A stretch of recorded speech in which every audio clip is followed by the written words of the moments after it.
नमस्कार दोस्तों, हमारे YouTube चैनल में आपका हार्दिक अभिनंदन है, स्वागत है। हमारा YouTube गुरु अलमाइटी आपके लिए नए नए वीडियो बनाता है जो आपकी पढ़ाई में निश्चित रूप से आपके बहुत ही सहायक होंगे।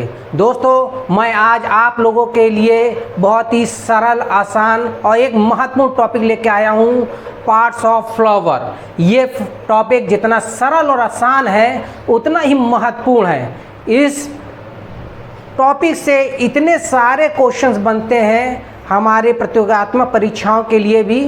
हर कोई ना कोई परीक्षा में एक आध सवाल जरूर आ ही जाता है। आइए समय लगवाते हुए मैं अपने टॉपिक की तरफ चलता हूँ। हमारा टॉपिक है पार्ट्स ऑफ फ्लावर। दोस्तों, हमारे फ्लावर के मुख्य रूप से 4 पार्ट्स होते हैं। सबसे पहला पार्ट है कैलिक्स, दूसरा करोला, तीसरा एंडोसियम, चौथा गाइनोसियम। आइए इनको विस्तृत रूप से पढ़ते हैं। अगर हम पौधे में नीचे की तरफ से डंठल की तरफ से चलते हैं, जहाँ से तो पुष्प हमारा पौधे से लगा होता है, तो जैसे ही हम पौधे की तरफ चलेंगे, पौधे से फ्लावर की तरफ चलेंगे, तो उसमें एक पत्ती नुमा संरचना दिखाई देती है। दोस्तों, ये पत्ती नुमाई संरचना कहलाती है कैलिक्स। इसको सेपल्स कहते हैं, हिंदी में कहते हैं बाह्य दल पुंज। इस बाह्य दल पुंज का काम होता है कि जब फ्लावर कली होता है और झुका रहता है, तब ये कली की रक्षा करता है। इसका ये मेन भाग है, जो है मेन भाग इसलिए है कि फ्लावर की रक्षा कर सके। जब फ्लावर खिल जाता है तो खिलने के बाद उसका जो दूसरा भाग होता है, जिसे कहते हैं कोरोला, जिसे हिंदी में कहते हैं दल पुंज, पेटल्स, हिंदी इंग्लिश में इसको पेटल्स भी कहते हैं। इसका मेन काम होता है कि ये फूल को बहुत ही अट्रैक्टिव बनाता है। इसमें अलग अलग रंग होते हैं। इसी रंगों के कारण हम लोग भी तो फ्लावर की तरफ अट्रैक्ट होते हैं और कीड़े मकोड़े भी फ्लावर की तरफ अट्रैक्ट होते हैं, जिससे ये परागण के बहुत महत्वपूर्ण कार्य करता है। इसका चौथा मेन पार्ट है जो रिप्रोडक्टिव ऑर्गन्स हैं, एंडोसियम, जिसे कि इंग्लिश में कहते हैं पुमंग।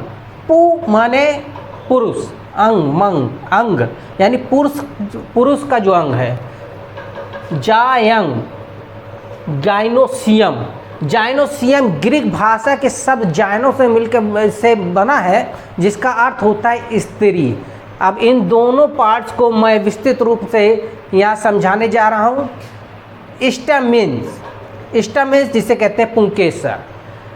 ये एक छोटी सी संरचना होती है जिसमें एक एंथर संरचना होती है, जो ऊपरी भाग को कहते हैं एंथर।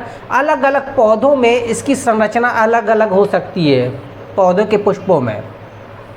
इसी के अंदर पॉलन ग्रेन भरे होते हैं, जिसे हम लोग कहते हैं परागकण। इससे एक फिलामेंट जैसी संरचना लगी होती है, जो एंथर को और पुष्प को एक दूसरे से जोड़ती है। इसे कहते हैं फिलामेंट।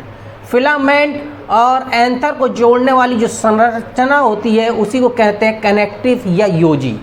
मित्रों, कई स्टैमेंस मिलाकर जो संरचना का निर्माण करते हैं, उसी को एंडोसियम या पुमंग कहते हैं। चौथा भाग आता है जाइनोसियम, स्त्री भाग। इसकी भी संरचना बहुत सरल है।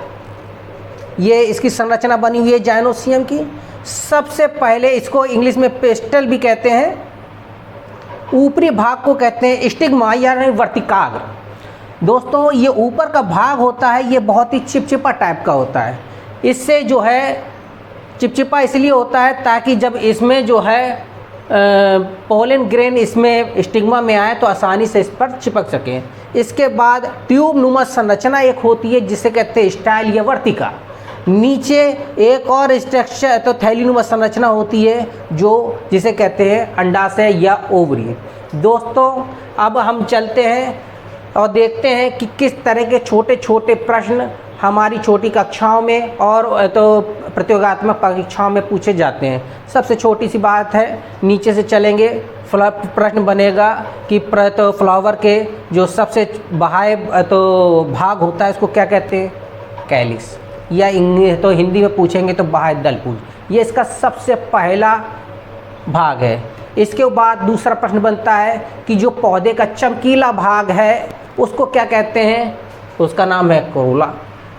तीसरा प्रश्न अक्सर छोटा सा बनता है कि पुरुष के नर भाग को क्या कहते हैं? एंडोसियम। कई जब तो अगर जो है आपका जो है ऑब्जेक्टिव प्रश्न बनते हैं, अगर उसमें एंडोसियम ना दिया होगा तो स्टेमिन्स दिया होगा, यानी पुंकेसर दिया होगा, तब आप पुंकेसर पर निशान लगा सकते हैं। अगर आपसे सीधा सीधा प्रश्न पूछा जाए कि पौधे के नर भाग को क्या कहते हैं या उसका क्या नाम है, तो आप स्टेमिन्स लिखेंगे, क्योंकि स्टेमिन्स एक यूनिट संरचना है और कई है तो स्टेमिन्स मिलकर जो है एंडोसियम की संरचना का निर्माण करते हैं। फिर जाइनो से एक और बात दोस्तों कि स्टेमिन्स की संख्या अलग अलग पुष्पों में अलग अलग हो सकती है और एंथर की संरचना भी अलग अलग प्रकार की हो सकती है।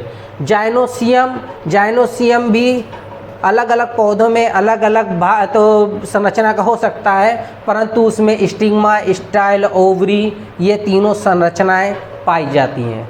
दोस्तों हमारे YouTube चैनल में बने रहिए और हमारे चैनल को सब्सक्राइब करिए। अगर आप लोगों को और दूसरे प्रकार के टॉपिक्स पर भी जो है वीडियो चाहिए तो मैं उनको लाता रहूँगा। धन्यवाद।